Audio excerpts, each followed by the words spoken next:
In late June, a group of protesters in Shreveport, Louisiana, showed up downtown calling for the removal of Confederate statues. They were met by counter-protesters who showed up armed with handguns and rifles. You've seen this, right? Well, they have a right.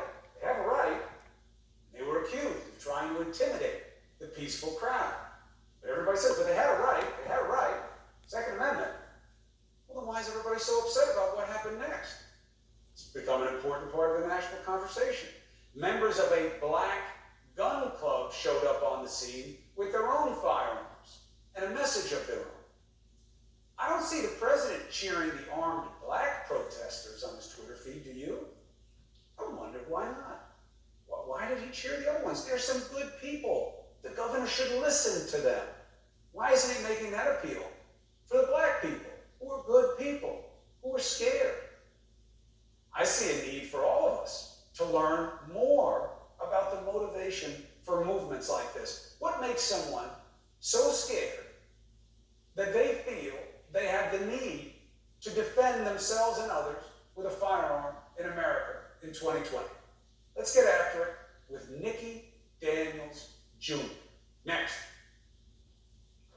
It's time for black people to get trained, get permitted, get armed, and protect themselves. Take it the same way as if I said white people. A lot of people on the internet aren't. That's the message coming from a group of armed black men called Sleep is for the Rich Gun Club. They're in Shreveport, Louisiana. And they went down to the courthouse with the purpose of protecting unarmed protesters, specifically black women. Leader of this group, Nikki Daniels Jr., joins us now. Thank you for taking the time to meet us. Peace and love, Chris. Thank you for having me. So, what is the message? You didn't just go down armed for no reason. I saw the video and I understand the context and we did the report. There were other people there who were counter-protesters who were armed. What was your move? Well, do we have time for me to take you back, to the beginning of, the initial text message that I got? I was at my house, screen printing t-shirts for my brand, Sleep is for the Rich clothing. I got a text message from my friend that lives on Pine Road named Trey. He owns White Locker Clothing. He called me and said, hey, Nick, he texted me actually. He said, hey, Nick, do you see what those verbatim, you see what those white boys are down there doing in those protests? And I said, man, hell no, what's going on? Like, what's going on? And he sent me a screenshot and a link to a Facebook video of this woman. And when I opened up the video, she was ripping posters out of these protesters' hands. She was ripping posters out of these protesters' hands. And she was. Do I need to watch my language on here, Chris?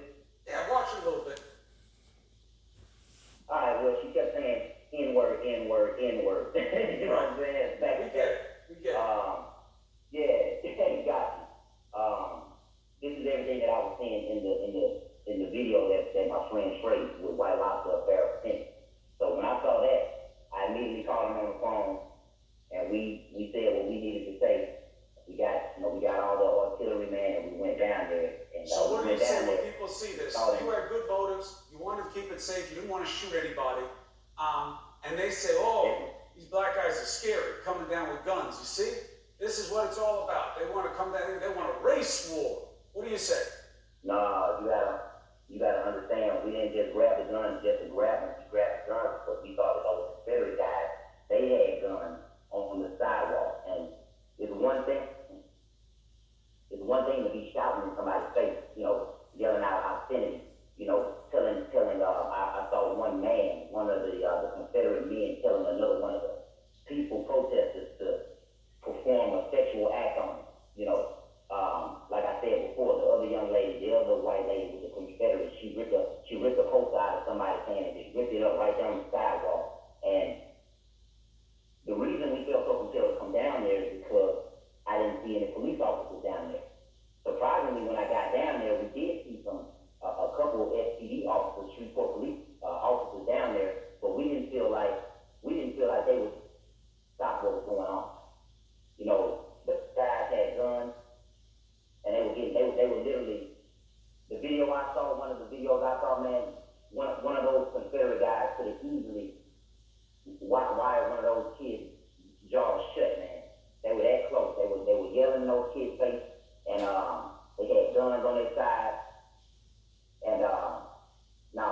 wasn't going for that, man. The more I even think about it, you know, it's just, yeah, we wasn't going for that, but. Well, thank God nothing happened. You know, you guys didn't get into any kind of face-to-face arm. Sure, you said something interesting in the video. You said you were talking to a police officer, and he said, look, he explained to you that we're not in the business of stopping crime. We get there after crime has happened most of the time. And you have taken that as an explanation of a reality in communities like yours. And you said, if you want to stop yourself from getting abused, if you want to stop people from coming to get you, and they are coming to get you, you better protect yourself. Do I have that right? Yes, that's exactly right. You're exactly right. You know, I'm a huge proponent in that. And when it was a police officer with the Bossier Police Department who was teaching the class. And I forget his name. Maybe if I look at my card, I can still have his name on there. But when he said that, it made all the sense in the world. Police officers are not crime fighters. Police officers aren't Batman. Police officers aren't Superman. Police officers are arrive on the scene after you've already been violent. So the message I'm trying to send to my people is we gotta get off of this peace, love, and happiness. We gotta get off of this,